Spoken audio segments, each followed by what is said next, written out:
welcome if you're here. I just made a trip back to the lake today and I'm about to unload my kayak. I'm gonna show y'all how nice it is out here. So I'm at the lake and right now, like this is a little park area, but during the week, there literally be nobody here. So you can literally just come out here if you need some solitude. You can definitely come here while it's during the week and not really have to worry about much of anybody. I don't know if you guys can see it, but it's like a little bitty mini island over there. So what I'm gonna do today is go over there and see what's over there. See if that's off limits. Could I get off and just kind of roam around or what? So yeah, let's get this thing unloaded.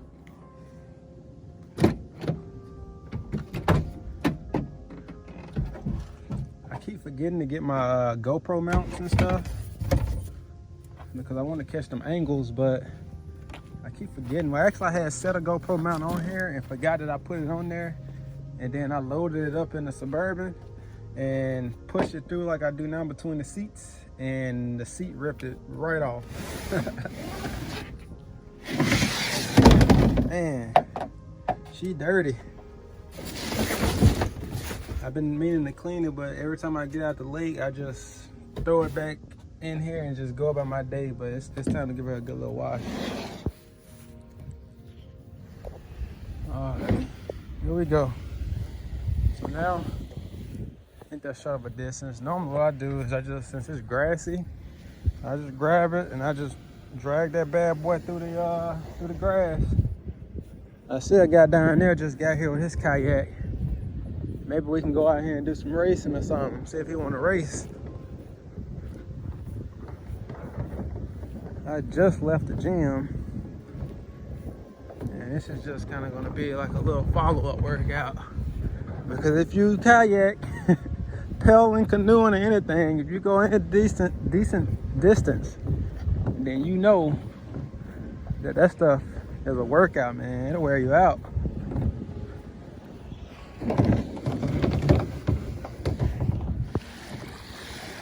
All right.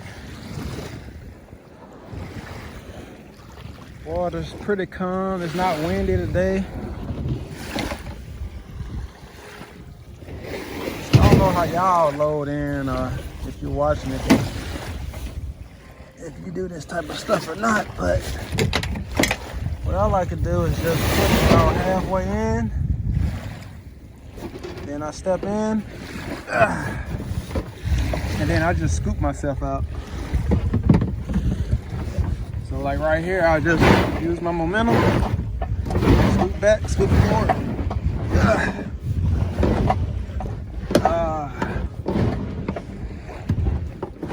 All right. So like now I'm all the way in the water, and then just get your pedal and do the rest. So yeah, I'm gonna try to go over here to this little island, man, and see what we got going over there. See if there's any hidden secrets or something going on. Man, I don't know. I think that island moving.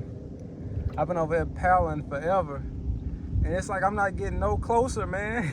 Let me show you where try not to make any sudden movements, but that's the shore back there where I just came from. So right now I'm pretty far out in the lake, but I'm still not quite there yet. And those dudes on them that I was talking about racing, I mean, them dudes came out in those long, like, racing canoe-like boat things. And there was like a team of them, 2 teams, and they both just, I mean, they're not even in sight right now. If I had my GoPros mount, I could have showed y'all. But they came through here so fast. I'm over here talking about racing these dudes. I thought this just was some regular people just getting out on their kayaks. Man, these dudes came out here and flew across this lake like they was on a boat, man.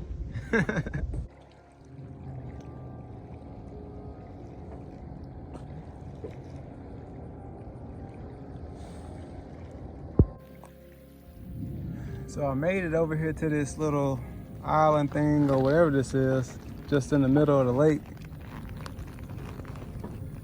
And honestly, I'm kind of sketched out to go over here. It just screams snakes to me for some reason.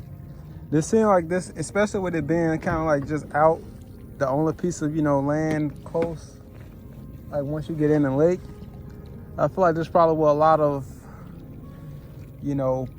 animals like snakes and things would go up on to get out the water, to say. I don't know, it's just giving me this really, really just snaky vibe for some reason. It might not be nothing over here, but I don't know if I want to find out. But I'm glad I made it over here. This took way longer than I thought it was gonna be, man. And this was a lot further out than it looked from land. Cause even looking back, man, you can't even really see anything. And I'm over here, man, I'm literally over here like sweating my butt off. Yeah, so I'm gonna pass going on the on the island. If I had some boots on, like some, the little tall, like rubber boots or something on, I'd probably get out. But then the grass is kind of high, and I'm just barefoot. And, that's what snakes and stuff like to be, in high grass and stuff. So yeah, we're just gonna pass on that. But I am just gonna chill over here since I feel so accomplished that I made it wade over here. I just saw a big bubble come out the water. I wonder what that was. My zone of peace.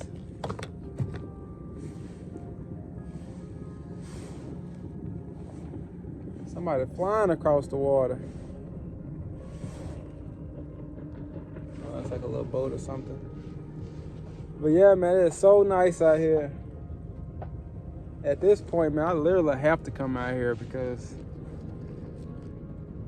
this is like the only place I can go right now where I can just kind of melt away all my stress, all my worries, and all the other bull crap that come with life,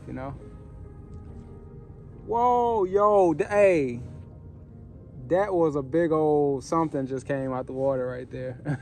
I wonder what that was. But anyway, yeah, so, man, coming out here at this point, man, I feel like I have to come out here because just dealing with so much crap, man.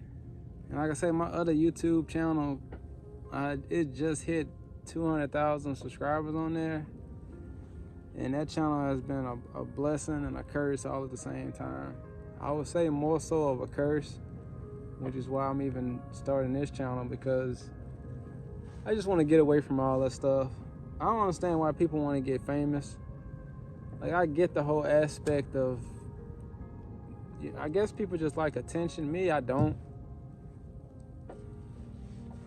I like the opportunity that's come with it.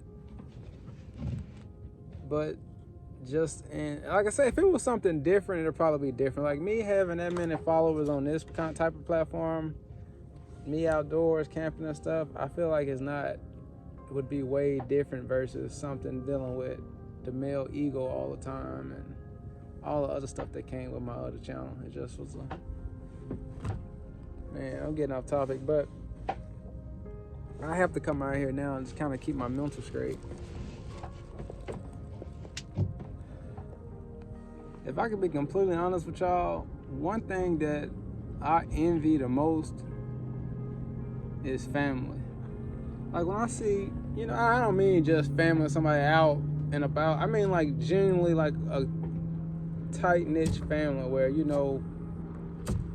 the brothers and sisters, the parents, grandparents actively, try to spend time with each other and bond with each other and do things together. Like, I don't have that.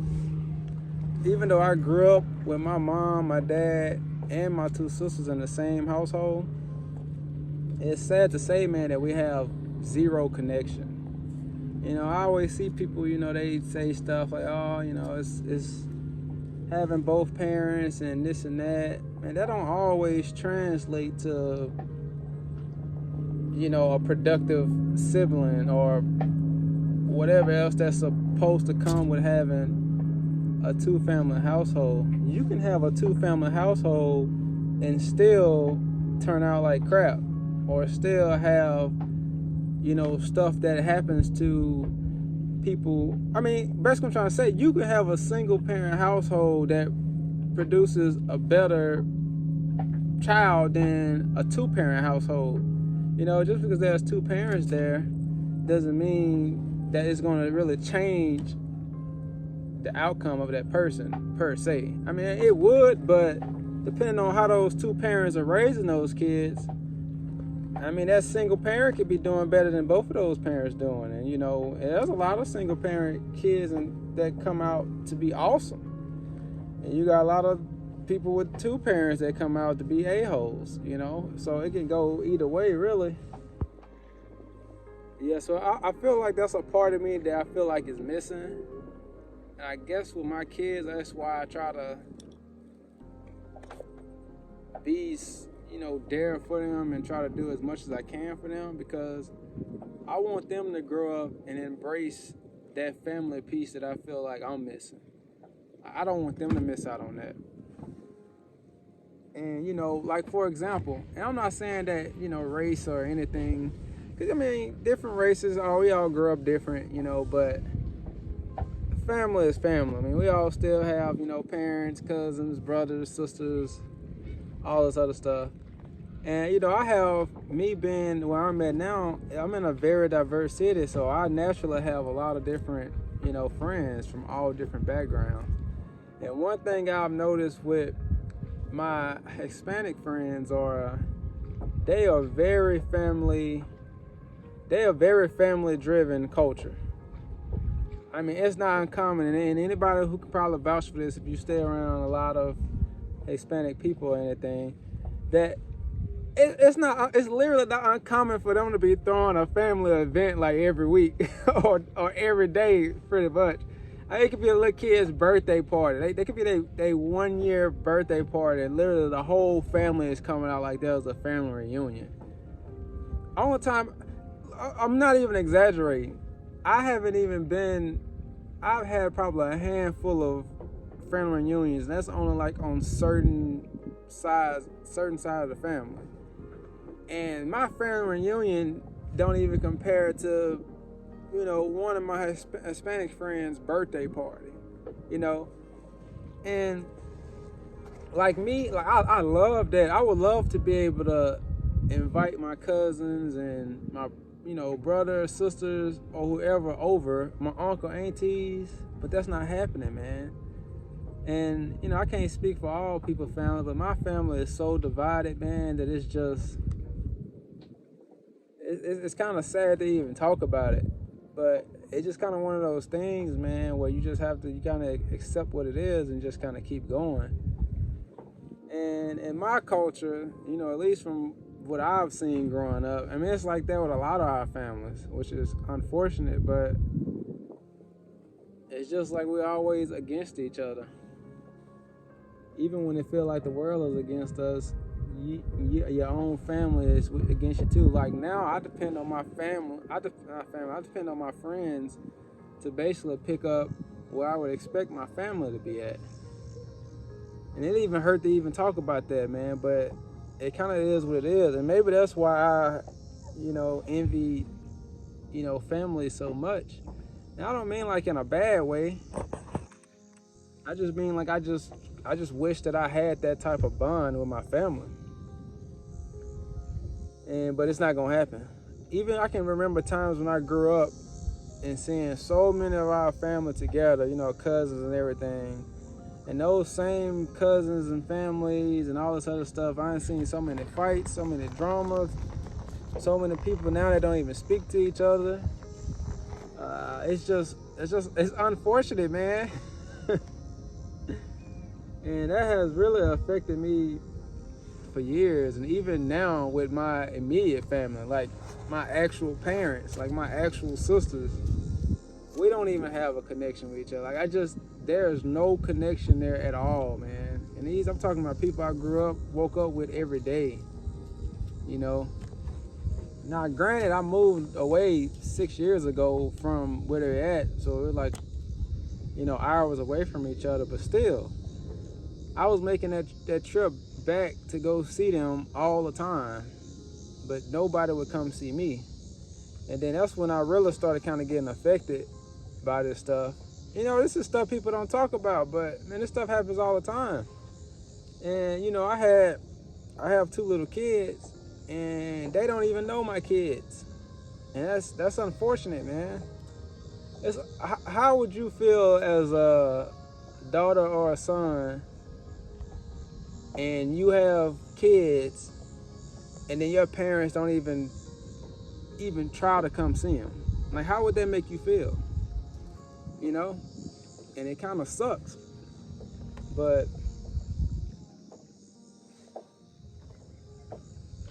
it is what it is.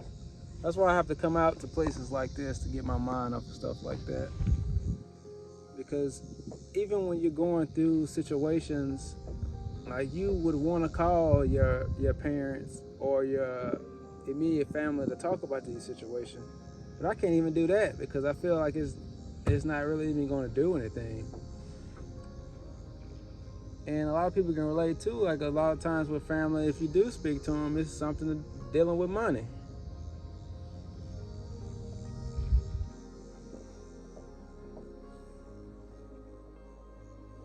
It sucks. So if you got a family and you actually have that relationship, man, you need to cherish that stuff, man, because a lot of people wish they can have, you know, Sunday dinner with their family, or to go out like that. I had told my mom recently, because like I said, I still, you know, talk to my parents every now and then. So I'm not saying like we don't have no relationship, like we can't talk to each other. And I remember, you know, and this kind of how I say a lot of people don't understand a lot of stuff. I think as parents, even when they're raising their kids, like, a lot of stuff I think they unconsciously don't think about that affect us. You know, because like right now I'm 31, and I told my mom, remember one time I was at my grandma's house, you know, for the few times we've been there, and I remember, I don't know what was going on, I don't know if I was asking for something or blah blah blah, I just don't know if it was a bad time for her or whatever, but I asked something and she just kind of yelled at me. And this was back when I was probably in elementary school. Man, that still affects me to this day, and I'm 31. Like, every now and then I come up, and that's kind of like, that's not like no, you know, obviously that's not no serious childhood trauma compared to what some people have been to. But man, it just was the way that she said it, and just the tone, man, that it crushed me. Like, it crushed me hard. And maybe that's one of the reasons why I take respect so serious now, because one thing about me, I can be in any situation with somebody, we can get into an argument, we can do anything, but my thing is, just don't be disrespectful. Say what you have to say to me without being disrespectful, you know? So if you gotta say, like, no matter, I mean, it could be with ill intentions, you know, you might not be the nicest thing you're saying, but just say it with respect. You know, you could tell me you don't, you know, you could say stuff in multiple different ways and mean the same thing, if that makes sense. But I always kind of look back at that moment, and I'm thinking, like, maybe that's why I'm like that, because I felt like my mom disrespected me so much. We was in front of, like, my grandma and all these other people, and like I say, to say that in that tone and everything to me in front of everybody like that, I just felt so crushed and disrespected. And like, literally to this day, like, I take respect so serious. Like, I left so many jobs. You know, I stopped talking to so many people just because I felt like they said something to me or disrespected me in a way that I feel like it shouldn't have been done. Because I'm not going to disrespect you at all. Like, even in my past relationships, we can get into, like, the worst argument ever. I'm never gonna call you out your name. I'm never gonna curse at you. I'm never gonna do none of that stuff. I might say what I need to say, but I'm not gonna say it in a way to where, you know, once we get done, I have to come back and be like, oh, I'm sorry for calling you a B word. I'm sorry. No, I'm not gonna do that, because I'm not gonna say it from the beginning. So I'm not gonna have to backtrack and say nothing like that. But I'm getting off topic. Family, man, like, bro, like, I crave that. I crave it. Like, I crave just that family stuff, man. Like, how awesome would it be to be out here right now, like with my family? Like me looking to over here and looking over here, and you know, sister right there, or mom, dad, or whoever, you know what I'm saying, is right there with me. But that ain't gonna happen.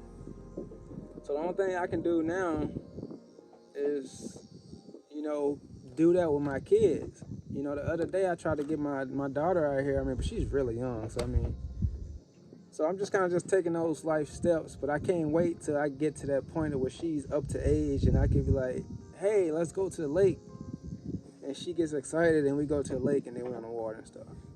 Like, I want her to have those memories so that she can pass that stuff on to her, you know, when she have kids, that she can keep that family thing going. So, you know, maybe we can have people that can look up to us to strive to want to be on that family level too, you know. But it looked like I got a long way to go back and the sun is going down. I don't know, every time I come out here, man, I just be thinking to myself, like, stuff like this, and just this time I just so happen to record it, but who knows, man, maybe to help somebody, you know. Because I feel like a lot of stuff that a lot of people go through, and I'm not saying like my situation is nothing, you know, I'm sure people go through way more traumatic stuff, so it's not like no comparing or, you know, anything to nobody. I'm just can only go off my situation. But sometimes it's just good to just get stuff off your chest, man. For real. But y'all stay humble, man, and stay good. Don't be a butthole, and go have fun and live a little. I'm gonna go make this journey back to shore, man, before it get too dark. But I'm gonna catch y'all later, though. Man, look at that. That's just, if that don't scream peace, man, I just don't know what does.